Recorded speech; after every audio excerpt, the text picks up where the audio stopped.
I think one of the main reasons why we stop growing as individuals as we age, which by the way is a fantastic paradox, is because we stop forming new habits. And the reason why we stop forming new habits, apart from the neurological factors, is because we are usually caught up in our set routines. We have less motivation to change anything, and we also have a fixed mindset. But I think what we also misunderstand is the nature of habits itself. In the book Tiny Habits, BJ Fogg talks about some common misconceptions about forming new habits, and one of them is something called the information action fallacy, which is basically a fancy way of saying that having the information itself doesn't make us act on it. That just giving people all the right facts and explaining all the science behind, habits isn't going to change their attitude towards it, which is also the old Aristotelian viewpoint, which says that, repeating actions form virtues, and that you need to perform an action many times before it becomes your second nature. But what BJ Fogg is saying is that there are three things that make it possible for you to change your habits.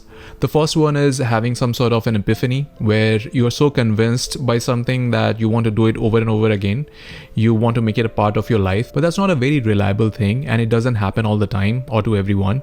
So it's something that you cannot count on.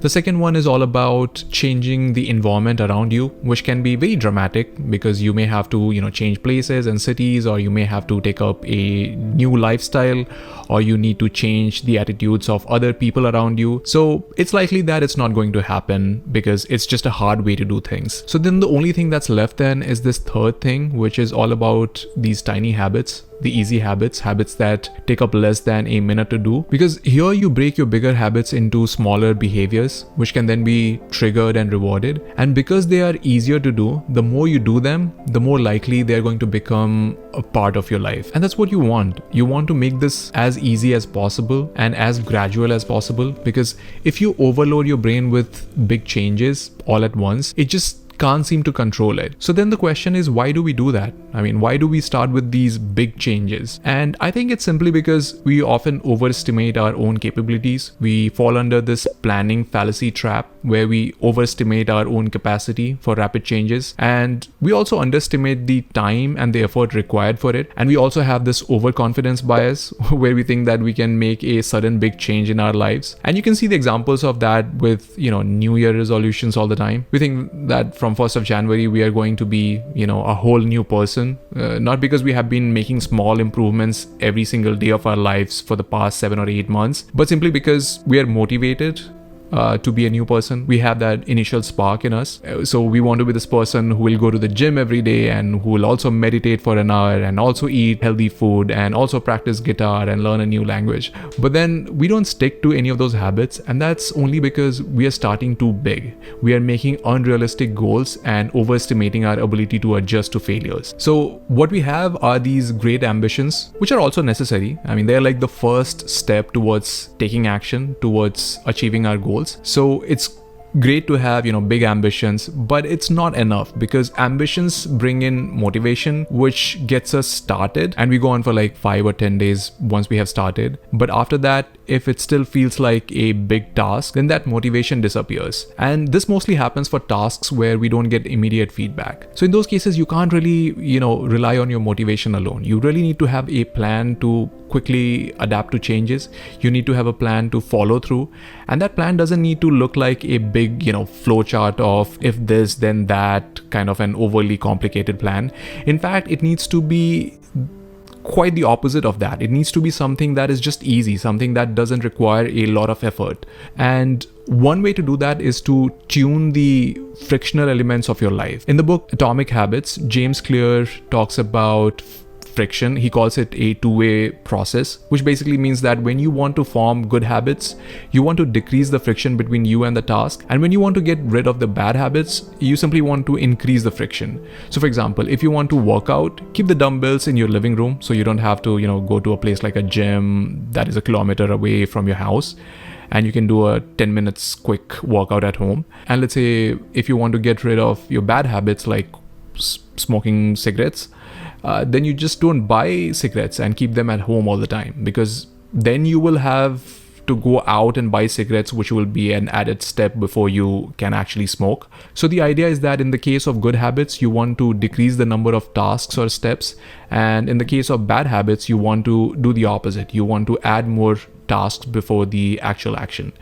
You want to give your brain, more hurdles to jump over, such that it's not reckless with it. And friction is not always a physical thing. It's not always about the distance to cover or things to move around. It's basically an umbrella term for anything that can stop you from following through. Friction can be mental things where you don't want to put in the effort to make all the decisions. You don't want to stand in front of your wardrobe and decide which out of the 20 pairs of workout clothes to choose from and which one of them would actually match your shoes and the color of your protein shaker. So you don't want to do all of that. You want to reduce the cognitive load. You want to simplify the decision making. Friction can also be emotional. I mean, it can trigger an emotional state that stops you from taking action. So you may want to avoid going to a place, that brings up these memories that takes your attention away from the actual task.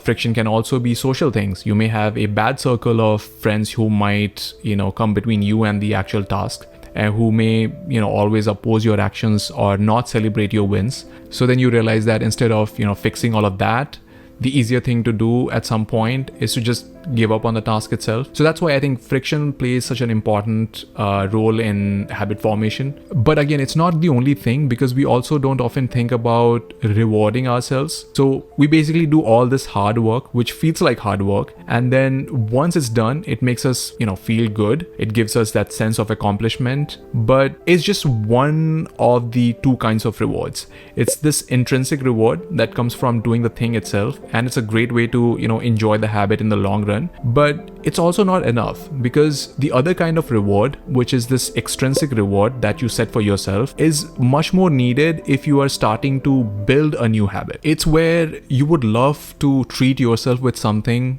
or do something that brings you a little bit of joy. It's something that basically tells your brain that, hey, here is something important that just took place, and I'm celebrating it and feeling happy. So then I must repeat this action the next time to feel this kind of joy, so that you're motivated the next time to repeat that action. But when you do this, you also want to ensure that it's not becoming a predictable thing, because then your brain knows that the reward is coming, and after some point, the sense of surprise is gone.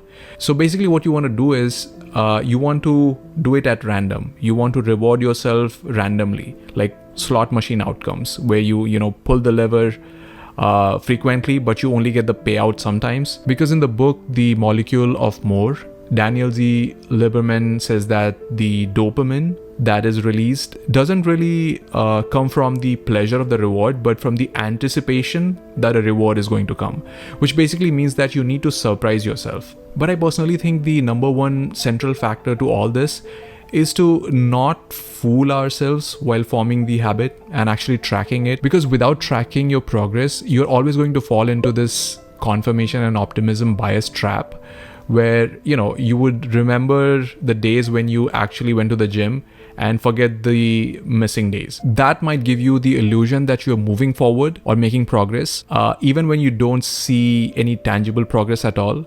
And so that's why one important effective way to make yourself accountable is to assign the authority to a tracker.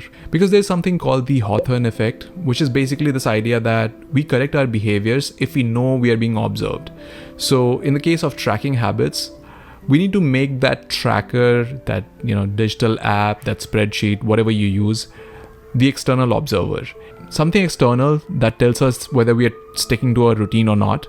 Because without mitigating these biases, we don't know what actions and strategies to adjust, which then means that we have a distorted perception of reality, which then also means that we don't see the result we want, which then impacts our motivation and makes us give up on the task. So that's why it's important to really track your progress. Alright, so those are some of the reasons why I think we fail to form habits. Let me know if you have put any of these theories into practice for yourself. And if you have, what were the results? And that's all I have for you today. If you liked this video, then check out some other videos on my channel, and I will see you next time.